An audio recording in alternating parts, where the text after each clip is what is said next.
Assalamualaikum warahmatullahi wabarakatuh. Perkenalkan, nama saya Ulfa, NIM 22650066 dari kelas B.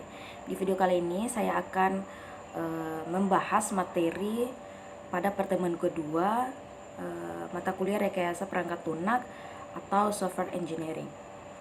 Di sini saya menggunakan PowerPoint dari Bapak mata kuliah yang mampu. Di sini saya akan membahas kembali materinya, yaitu sejarah software engineering. Istilah software engineering digunakan pertama kali pada akhir 1950-an dan awal 1960-an saat itu. Saat itu masih terdapat perdebatan tajam mengenai aspek engineering dari pengembangan perangkat lunak. Dan pada tahun 1968 dan 1969, Komite Sains NATO mensponsori dua konferensi tentang rekayasa perangkat lunak yang memberikan dampak kuat terhadap pengembangan rekayasa perangkat lunak. Jadi software engineering ini bukan sebuah yang berdiri sendiri, tetapi berdiri karena akan ada sebuah tim seperti itu. Lanjut, pengertian dasar. Di sini istilah rekayasa perangkat lunak atau RPL secara umum disepakati sebagai terjemahan dari istilah software engineering, yang dimana istilah software engineering mulai dipopulerkan pada tahun 1968 pada Software Engineering Conference yang diselenggarakan oleh NATO. Yang sebagian orang mengartikan RPL hanya sebatas pada bagaimana membuat program komputer. Padahal ada perbedaan mendasar antara perangkat lunak, software, dan program komputer. Perangkat lunak adalah seluruh perintah yang digunakan untuk memproses informasi, dapat berupa program atau prosedur. Program adalah kumpulan perintah yang dimengerti oleh komputer, sedangkan prosedur adalah perintah yang dibutuhkan oleh pengguna dalam memproses informasi. Dari O'Brien pada tahun 1999. Oke. Pengertian RPL sendiri adalah suatu disiplin ilmu yang membahas sebuah aspek produksi perangkat lunak, mulai dari tahap awal yaitu analisis kebutuhan pengguna, menentukan spesifikasi dari kebutuhan pengguna, desain, pengkodean, pengujian sampai pemeliharaan sistem setelah digunakan. Dari pengertian ini dijelaskan bahwa RPL tidak hanya berhubungan dengan cara pembuatan program komputer, tetapi pernyataan semua aspek produksi pada pengertian sebelumnya mempunyai arti semua hal yang berhubungan dengan proses produksi seperti manajemen proyek, penentuan personil, anggaran biaya, metode, jadwal, kualitas, sampai dengan pelatihan penggunaan merupakan bagian dari RPL itu sendiri. Lanjut, pada perangkat lunak atau software. Di sini perangkat lunak merupakan program-program komputer dan dokumentasi yang saling berkaitan. Rekayasa perangkat lunak berasal dari dua kata, yaitu software atau perangkat lunak dan engineering atau rekayasa. Perangkat lunak atau software adalah source code pada suatu program atau sistem, yang dimana perangkat lunak tidak hanya dokumentasi terhadap source code, tapi juga dokumentasi terhadap sesuatu yang dibutuhkan selama pengembangan, instalasi, penggunaan, dan pemeliharaan sebuah sistem. Sedangkan engineering atau rekayasa adalah aplikasi terhadap pendekatan sistematis yang berdasar atas ilmu, pengetahuan, dan matematika, serta aplikasi tentang produksi terhadap struktur, mesin, produk, proses, atau sistem.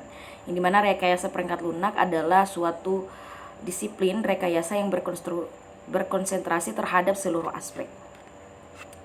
Di sini ada perkembangan rekayasa perangkat lunak. Meskipun baru dicetuskan pada tahun 1968, namun RPL telah memiliki sejarah yang cukup panjang.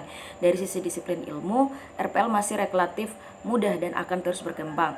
Arah perkembangan yang saat ini sedang dikembangkan antara lain meliputi, bisa dilihat pada tahun kejadian pada 1940-an, komputer pertama yang membolehkan penggunaan menulis kode program langsung.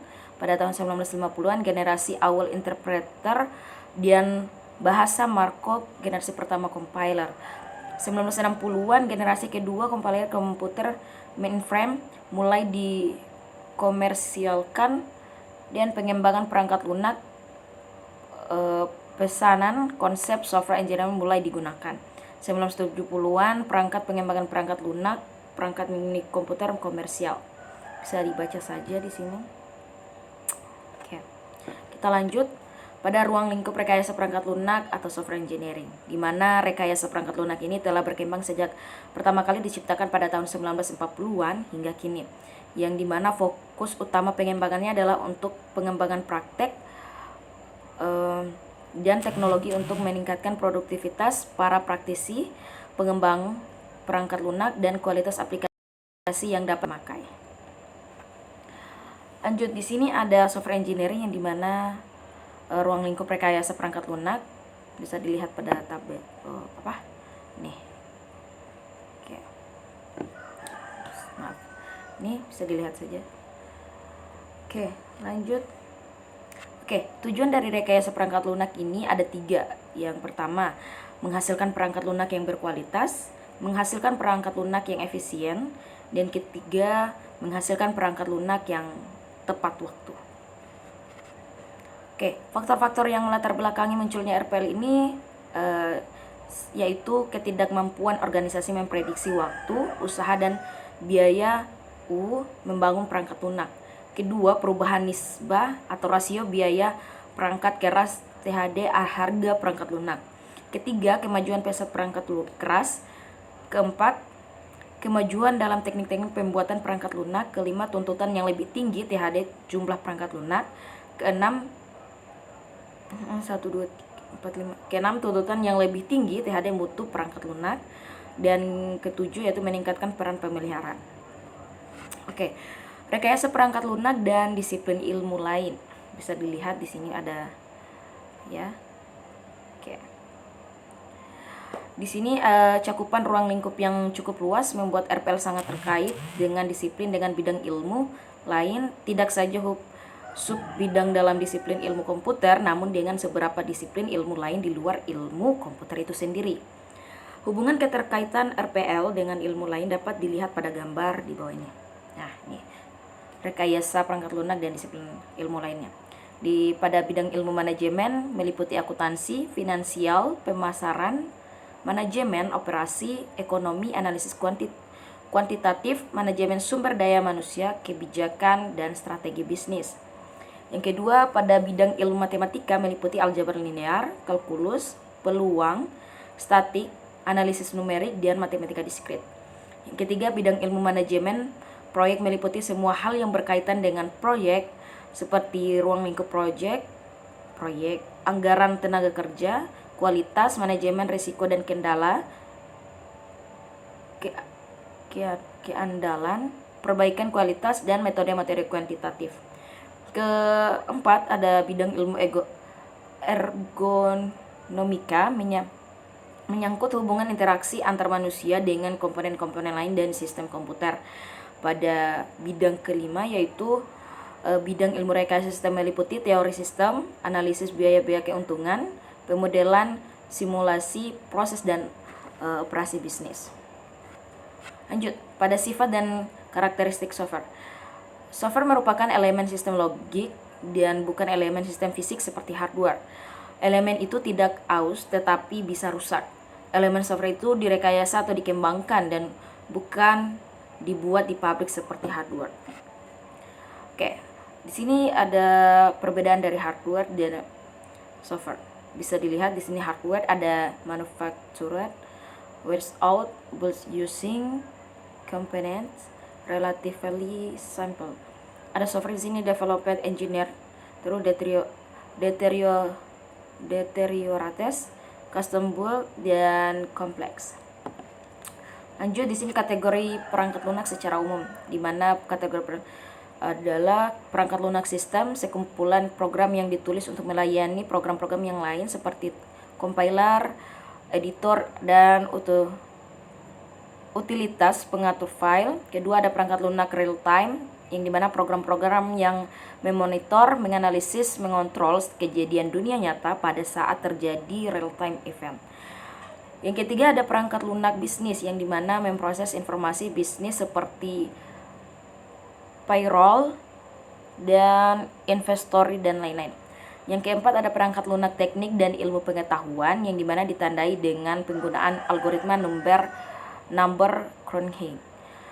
Yang kelima ada embedded software yang dimana produk yang ada dalam read only memori dan dipakai untuk mengontrol hasil dan sistem untuk keperluan konsumen dan pasaran industri. Keenam ada perangkat lunak komputer personal yang sesuai kebutuhan personal seperti pengolahan kata, angka, dan manajemen database. Dan terakhir perangkat lunak kecerdasan buatan yang dimana menggunakan algoritma non-numerik untuk memecah masalah kompleks yang tidak sesuai untuk perhitungan atau analisis secara langsung. Tipe-tipe software di sini ada sistem software yang dimana sekumpulan program yang ditulis untuk melayani atau menunjang program lainnya seperti compiler, editor, seperti dijelaskan sebelumnya. Kedua ada aplikasi software, program stand-alone yang digunakan untuk menyelesaikan kebutuhan bisnis tersebut seperti aplikasi untuk memfasilitas kegiatan bisnis atau pembuatan keputusan teknik atau manajemen. Yang ketiga ada engineering and scientific software yang dimana yang dicirikan dengan algoritma numerik, aplikasinya berkisaran dari astronomi sampai vulkanologi, analisis otomotif, sampai dinamika orbit ruang angkasa. Oke, tipe-tipe software yang keempat yaitu ada embedded software yang dimana disimpan dalam memori tetap. Kedua ada product line software, web application, dan artificial intelligence software atau AI yang sekarang lagi marak-maraknya tentang AI yang dimana sangat canggih. Mungkin itu saja yang bisa saya jelaskan, yang bisa saya bahas tentang materi kedua rekayasa perangkat lunak ini. Lebih dan kurangnya mohon dimaafkan. Assalamualaikum warahmatullahi wabarakatuh.